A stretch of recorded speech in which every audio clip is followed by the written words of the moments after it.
Oiê, meu nome é Aline Cristina e esse é um podcast dedicado a todos os apaixonados pela arte literária. Se você gosta de vampiros, féricos e fadas, e é claro, muito romance, senta aí e já pega a sua xícara de chá.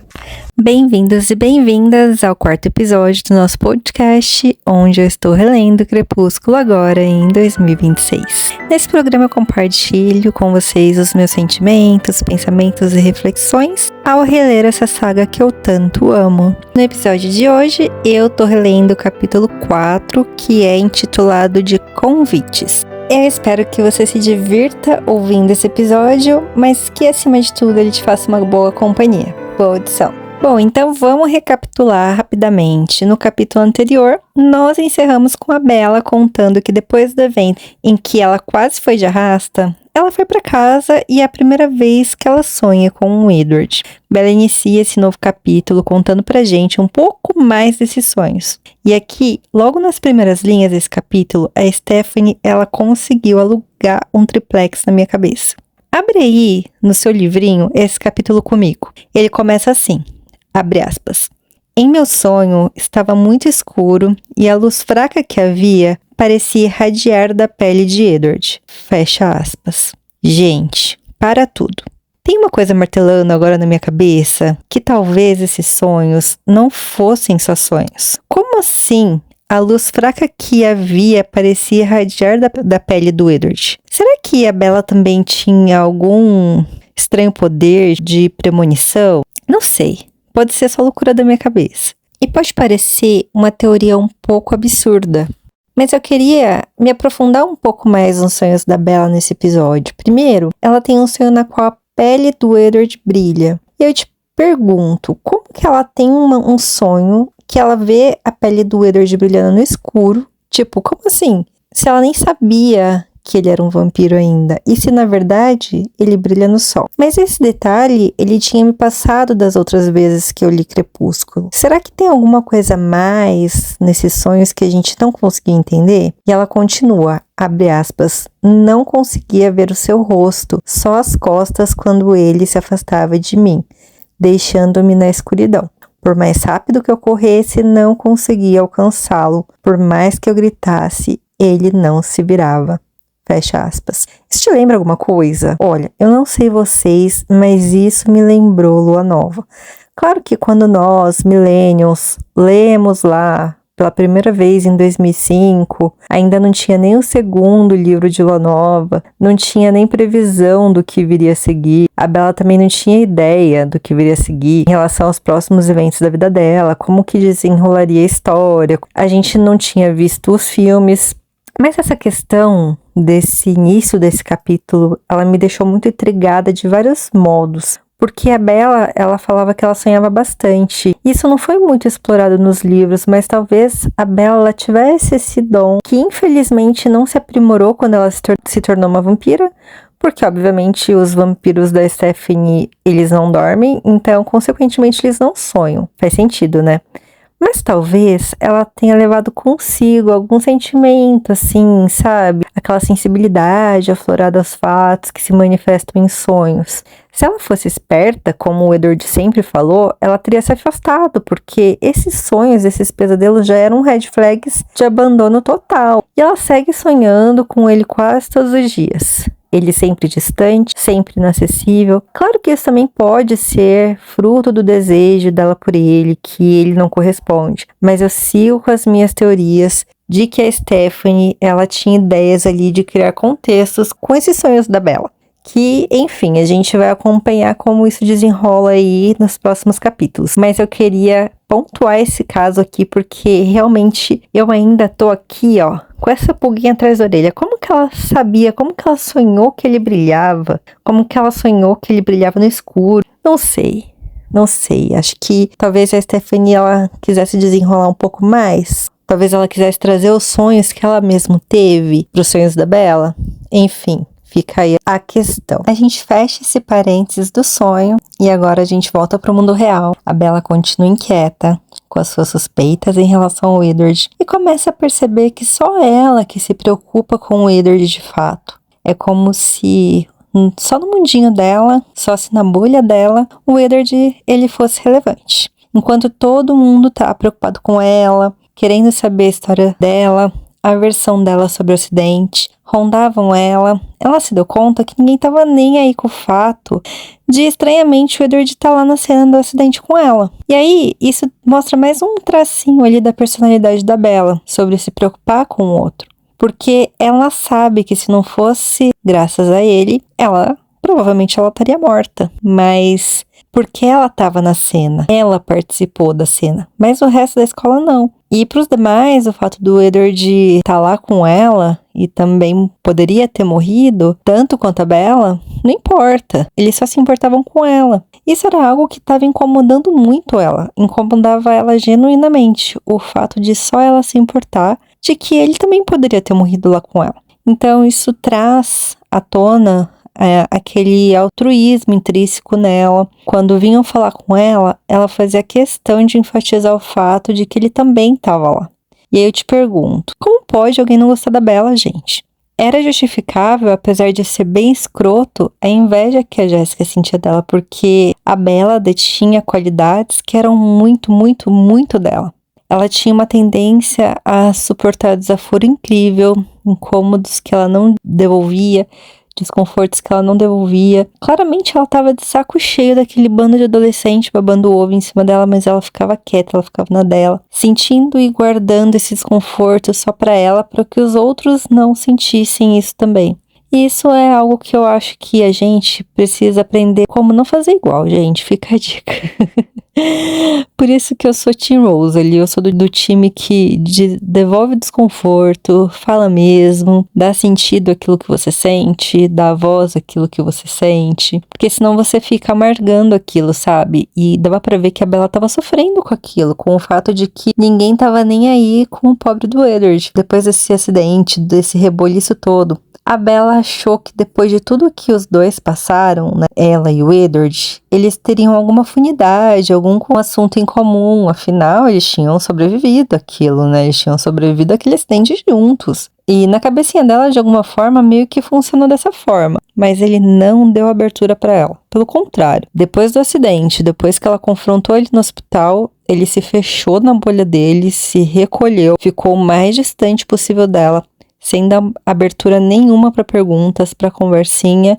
E é claro que isso magoou a Bella, ao ponto de ela ter pensado que no final das contas, ele queria mesmo era que ela morresse. E aqui a gente pode refletir um pouco sobre algo importante, que é esse pensamento dela. Esse pensamento dela tinha muito mais a ver com ela do que ser algo sobre o Edward, porque ela não tinha acesso aos sentimentos dele, aos pensamentos dele. E essa rejeição que ela sentiu vindo dele, feriu ela de tal forma que ela já trazia traços de que preferia estar morta ao estar sentindo aquela rejeição dele. Tanto que a gente sabe exatamente o quanto está sendo difícil para ele se manter distante dela, pela visão dele em Sol da Meia-Noite. Ou seja, no capítulo 1, a gente via uma certa diversão da Bella em relação à rejeição do Edward com a Jéssica. Mas agora que é ela que tá sentindo na pele essa rejeição, já não tá mais sendo tão divertido assim. A Bella ainda tá um pouco puta com o Edward por ele não ter contado pra ela exatamente o que aconteceu no carro, o que aconteceu na van. Mas com o passar do tempo, essa raiva ela foi se transformando de uma raiva intensa, de uma irritação, para uma gratidão que acabou tomando um lugar maior dentro dela. Como diz aquele ditado, nada melhor do que um dia após o outro e uma noite bem dormida entre eles. Conforme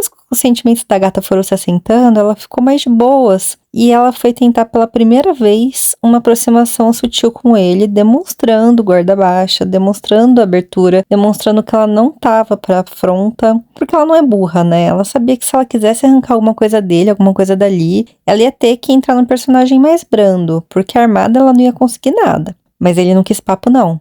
Ela cumprimentou ele para tentar quebrar o gelo, falou um oi, Edward. Mas, aí ela traz um dado que eu mapeei que me pareceu importante trazer. Ela cita que ele se vira um pouquinho para ela, que ele faz um sinal com o corpo, mas que ele não olha nos olhos dela.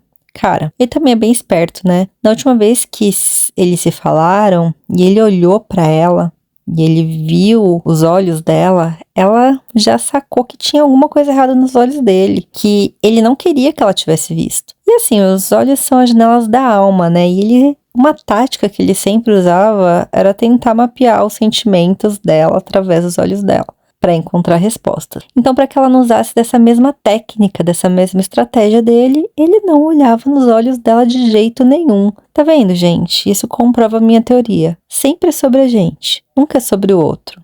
E Edward continua ignorando ela completamente com o passar dos dias, semana após semana. Ela continua olhando para ele, admirando ele à distância, vivendo esse amor platônico não correspondido, observando os olhos dele mudarem de cor de âmbar para pretos e entrando cada vez mais no mundinho só dela, cada vez mais sem cor, cada vez mais sem ânimo, se envolvendo na própria melancolia particular dela, enquanto ela ia de dia em dia vivendo ali a sua vida estudantil em um lugar em que ela ainda não conseguia se identificar. Seus admiradores continuavam se munindo de coragem ao perceber que não rolou aquela proximidade natural depois de um evento de quase morte entre ela e o Cullen, algo que ela até tinha esperado, né? Então, como não rolou, o Mike resolveu encarar a sorte e rondar Bella para acompanhar ela no baile de primavera. Evento esse que ela já tinha descartado veementemente antes mesmo dele calçar a cara para convidar ela. O Mike, ele é engraçado, né? Ele não tem a melhor autoestima do mundo, mesmo que a Bella tenha descrito ele no livro como um carinha bem bonitinho, angelical, mas ele tá sempre disposto a tentar sorte com a Bella, né? E aí que o jogo ele começa a mudar, meus amigos. De um clima tenso se instaura e que vem o caos. Esse ato do Mike de convidar a Bella pro baile na frente do Edward muda completamente o jogo. Até então, frio, ignorando a Bella por completo, demonstra uma reação ao pedido do Mike. E um detalhe aqui que me fez pensar é que o Mike não é inocente também, né, gente? Ele teve inúmeras oportunidades de convidar a Bella pro baile e ele resolve fazer o convite na sala de aula do lado do Edward. Porque na cabecinha dele, ele tinha certeza que ela ia chamar ele pro baile. Uma vez que ela não chamou o Edward, uma vez que ela não tava com ele, na cabeça dele já tava certo que ele ia levar ela. Então ele só quis confirmar isso na frente do Cullen. Coisa de ego de macho, né, gente? Gente, um ponto relevante aqui. Eu queria comentar com vocês que não me passou batido é o quanto a Bella é orgulhosa, né? Cara, em 6 semanas, ela só tentou uma única aproximação com o Edward, que foi aquele primeiro dia depois da batida do carro, que ele não correspondeu, que ele não olhou nos olhos dela, que ele não olhou na cara dela, e ela não insistiu de novo. Ela não ficou se humilhando por macho, não. Claro que ela estava sofrendo, claro que ela estava sentindo tudo muito intensamente, mas ela guardava essas dores só pra ela. Ela não se humilhava não, gente. Palmas pra nossa garotinha, ó. Pegou a visão? Na vida, não seja uma Jéssica que fica choramingando por aí por causa de macho. Segura a tua onda, não dá moral pra macho que não tá nem aí pra você. Não sei se vocês se lembram, mas a Jéssica, quando ela contou pra Bella sobre que o Edward não gostava de ninguém, com até amargura, né, no tom, o Edward achou graça naquilo. Vocês lembram disso? Claro que o Edward achou graça do fato de que, no final das contas, se ele gostasse da Jéssica, ela ia acabar virando um lanche, né?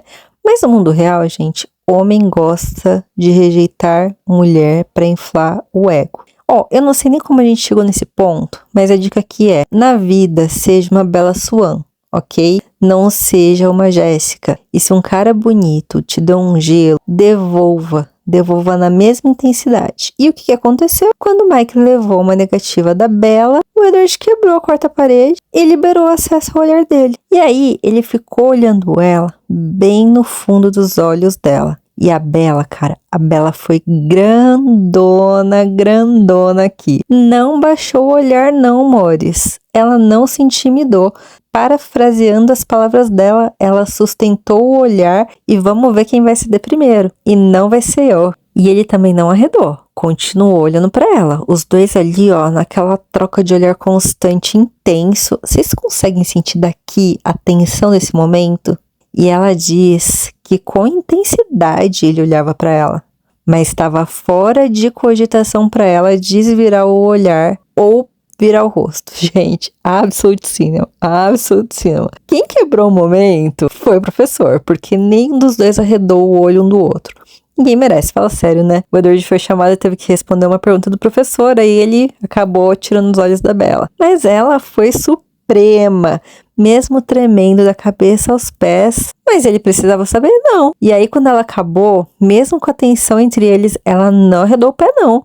Pegou as coisas dela, não olhou na cara dele e já ia dar o pé. Aí, adivinha? Adivinha? Ele chamou ela, gente. Fica a lição desse capítulo. Aprendam como tratar um homem nesse capítulo. Mesmo doida de vontade de falar com ele, mesmo sofrendo que nem uma condenada, com vontade de pular no pescoço dele, quem foi atrás dela foi ele. E aí ela fala que ela se virou assim, ó, plena, bem devagar, sem vontade nenhuma. Imagina como essa cena não deve ter passado em câmera lenta pro Edward. Gente, eu adoro ver o homem sofrendo, cara, mesmo que seja o Edward. Principalmente o Edward. Aí vem ela grandona, afrontosa de novo e pergunta: que foi? Tá falando comigo de novo? Maravilhosa, maravilhosa. Aí ele vai e mete um: na verdade, não. Mano, é o famoso, se não quer voar, desocupa a pista. E o Edward, ele não decide, mas fica ali dando sinal pra ela, em cima do muro. Que ódio! Aí ele finalmente, aleluia, ouviu um amém igreja, pede desculpa pra ela por ter sido rude, por estar sendo grosso. A gente vê finalmente um pouco do cavalheiro, que a gente sabe que o Edward é, subindo ali na superfície. E a partir daqui em diante é só sucesso, né, gente? Aí ela mete um assim, não sei o que você tá querendo dizer. Fria. Aí ao invés dela dizer: ah, então tá tudo bem, eu te entendo, você deve ter traumatizado, tadinho de você, vem aqui, eu te perdoo. Gente, ela só fala: você quer que eu te fale o quê? Quer que eu te diga o quê? Tá sendo escroto mesmo. Aí ele mete um: é melhor não sermos amigos. Ai, gente, pronto. Suficiente pra ela ficar puta de novo e começa a guerra, né? Que vem o caos. Antes ela pensava e guardava só pra ela sobre o fato dela acreditar que ele tinha se arrependido de salvar ela. Mas aí, como ela já tá puta, ela fala pra ele de novo, igual ela falou no hospital, que ela sabe que ele tava arrependido de ter salvado ela. Baixa autoestima, né, gente? Aí pronto. Aí ele já azeda de novo e já dá uma nela: você não sabe de nada. E ela, mesmo querendo retrucar, ela aguenta firme e sai batendo o pé. Batendo o pé e tropeçando, né? Nessa ela derruba os livros todos, fica ali parada contemplando a situação de merda que ela tá. O Edward chega pleno, como se nada tivesse acontecido, e pega os livros pra ela. Aí ela: obrigada. Ele: não é de quê. Gente, esse capítulo é um deleite. Aí o dia vai passando, ela não consegue se concentrar em mais nada, o embate com o Edward sugou todas as energias da moça. Quando ela acha que finalmente ela vai terminar aquele dia infernal, o dia ainda não acabou e ela teve que lidar com mais convites pro baile de primavera que ela não quer ir. Aí o Eric foi de boa, chegou nela, já tava esperando ela na picape, e ela recusou cordialmente. Mas do Tyler foi épico. Mas absolutamente do nada, o Edward para o carro na frente da Bella, deixando ela completamente sem saída, para que o Tyler possa convidar ela pro baile, né? A Bella já puta da vida, espumando, olha o Edward rachando o bico pelo retrovisor dele, não quer morrer, né? Se ela fosse um pouco mais ousadia e alegria, ela tinha passado com aquela picape em cima daquele ovo dele. Ela tava completamente virada no giraia. Gente, a Bella é muito gente como a gente, né? Ela foi pra casa resmungando, xingando, devagar pra não bater o carro em nada nem em ninguém, e amaldiçoando até a 20ª geração do Edward. Um fato curioso aqui sobre a Bells, e que a gente deve explorar, que eu vou abrir um parênteses bem grande para falar a respeito, visto que muita gente se aproveita desse tópico para gerar engajamento em cima, quando falam sobre a Bella ser empregada do Charlie. Um pouquinho à frente nesse capítulo, assim como em outros, a Bella diz que cozinhar para ela é como uma terapia. Ela comenta aqui, quando ela vai para casa, que ela decidiu fazer entilhadas de frango para o jantar, e que isso iria manter a mente dela ocupada contra esses pensamentos intrusivos. E eu fico aqui me perguntando sempre se quem fala sobre ela, se viu Charlie, o pai dela, ser uma forma de exploração da parte do pai dela, se lê os livros. E fica óbvio pra mim que não, né? Porque aqui é claro como água como em outras citações que ela faz, que cozinhar é muito prazeroso para ela, uma forma de distração. A Bella tinha um prazer genuíno de cozinhar para si própria, e esse prazer acabava que se estendia para o pai dela. Mas mesmo cozinhando nesse dia, com esse evento, a maior atenção dos pensamentos dela ainda vieram e se aconchegaram fazendo um ninho ali na cabeça da Bella. E as palavras, entre aspas, seria melhor que não fôssemos amigos, fecha aspas, continuava martelando, feito uma obra em dia útil ali na cabeça dela.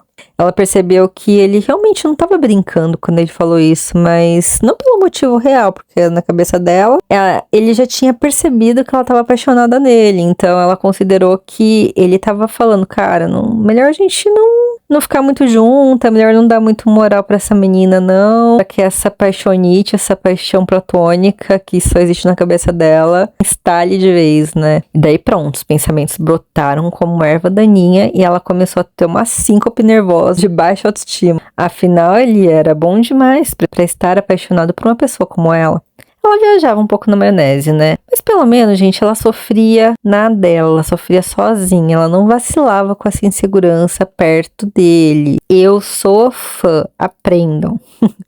Quando o pai dela chegou em casa, cumpriram a rotina deles de jantar junto, aproveitaram um momento entre pai e filhos que eles sempre tinham à mesa. E aí, apreciando o jantar, conversa com o pai de que ela tinha planos de ir pra Seattle. Ela inventou essa patifaria, agora ela ia ter que manter pra fugir do baile. E ela não achou essa mentira de todo ruim, afinal ela ia poder comprar alguns livros, talvez algumas roupas, coisas que em Forks eram mais limitadas. Então, de qualquer modo, seria bom ela dar uma saída e dar uma espairecida. Charlie todo preocupadinho com ela, tadinho, querido, se ofereceu pra ir com ela, mas ela contornou ali, realmente ela queria um tempo sozinha. Charlie entendeu, meio que concordou, tudo preparado para a viagem. Bella retorna à escola na manhã seguinte, ainda alterada com o gracejo do Edinho, né, gente? Ponderando ali se ela estraga ou se ela não estraga aquele lindo Volvo brilhante. Assim que ela passa por ele no estacionamento, ela pensa, e se eu fizesse só um estraguinho aqui? Mas ela resolveu evitar fadiga, estaciona a picape dela e quando ela sai da cabine, ela acaba se atrapalhando ali com a chave. E sim, a Stephanie, ela sempre nos lembra o quanto a Bella é desajeitada, desastrada, atrapalhada. E eu não vou nem entrar no mérito, gente, porque eu me identifico.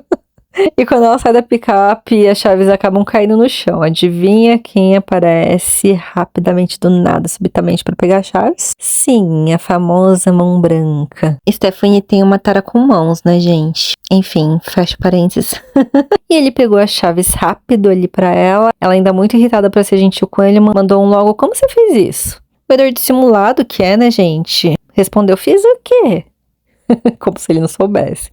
Às vezes eu tenho a sensação de que o Edward, ele sentia prazer nesses pequenos momentos que ele meio que gostava de surpreender ela, sabe? Nesses pequenos momentos assim que ele aparecia do nada. Ele tinha ido caçar, então ele tava com um humor maravilhoso, a pancinha quentinha, buchinho cheinho, os olhos novamente ambar. E deixando ela, claro, desconcertada, né? Eu amo a Bella, que quando ela tá puta da vida, pra mim é o melhor momento dela. Quando ela tá puta, pra mim é quando ela mais brilha. Ela perguntou, assim, bem direta e reta, por que ele causou um engarrafamento. E falou pra ele que, na verdade, ela achou que era pra ele fingir que ela não existisse, não matá-la de raiva. E aí ele confessa que ele causou de propósito, se divertindo horrores com a situação. E ele ainda fala pra ela que não tá fingindo que ela não existe. E aí ela confirma com ele, né, que então ele tá tentando matar ela de irritação.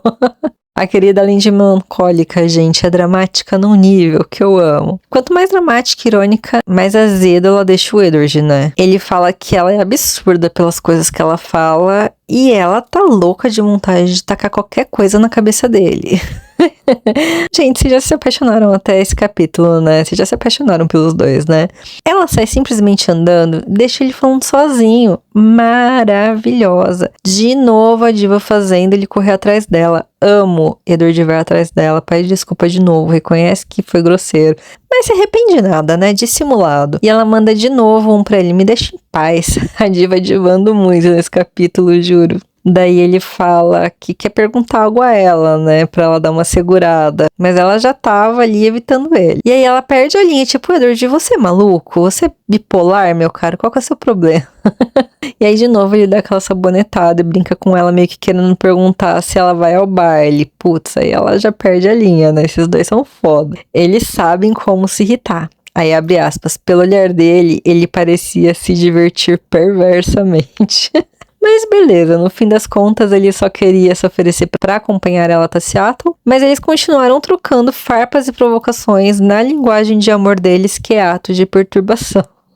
É aqui que finalmente rola uma declaração do Edward, que finalmente se rendeu e deixou cair ali as barreiras existentes entre eles, quando ele admite que realmente ele se cansou de tentar ficar longe dela. E a Bella ficou transtornada, porque ela não estava esperando por isso, né? Então, como quase todas as vezes que ele desarmava ela ficou de novo sem palavras. Ele perguntou se ela ia aceitar a carona e, pô, gente, era o Edward, né?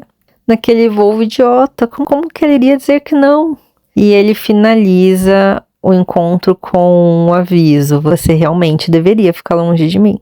Como se essa altura ainda fosse uma opção pra ela, né? Ele sabe que ele provoca. Dessa vez ele não dá chances pra ela retrucar, só vira as costas e vai embora. É, pessoas, não tá fácil ser a Bella. E Edward é misterioso, ele é lindo, ele é improvável, ele é muito intenso. E ele é intenso, assim, em todas as esferas, né? Ele é intenso quando ele fica calado, ele é intenso quando ele olha, ele é intenso quando ele se postura na frente dela, como quando ele faz qualquer coisa por ela. Tudo isso são características difíceis para Bella ignorar. Ele traz uma intensidade em relação a ela que, na minha opinião, ela desconhecia até então. Então, de certa forma, a despeito de tudo que os dois passaram nesses 4 capítulos, isso gera nela uma angústia que chega a dói, porque ela nunca sabe o que espera dele. Ela ainda tá naquele inferno pessoal dele, que sempre vai existir com ela enquanto humana, mas ela não sabe disso. Então, na cabeça dela, de certa forma, ele tá só jogando com ela, só brincando com ela. Ele vem, ele vai, ele fala, depois ele se cala. Ele salva ela, depois ele ignora ela. E ela ainda não sabe dos sentimentos dele por ela. Ela ainda tá tentando entender os próprios sentimentos dela por ele. Então, eles estão nessa fase difícil, mas finalmente surge aqui uma luz no fim do túnel, uma abertura, uma aproximação. E era tudo o que ela queria, era tudo o que ela ansiava, afinal. E agora, esse capítulo termina sem ela saber exatamente o que fazer com isso, o que vem pela frente. Edward manda sinais muito confusos para ela, mas ela não dá moleza para ele, não. Apesar de eu achar que ela aceitou a carona fácil demais. Era o Edward, afinal, gente. Ela aceitou, eu aceitaria, e você também. Não vamos ser hipócritas.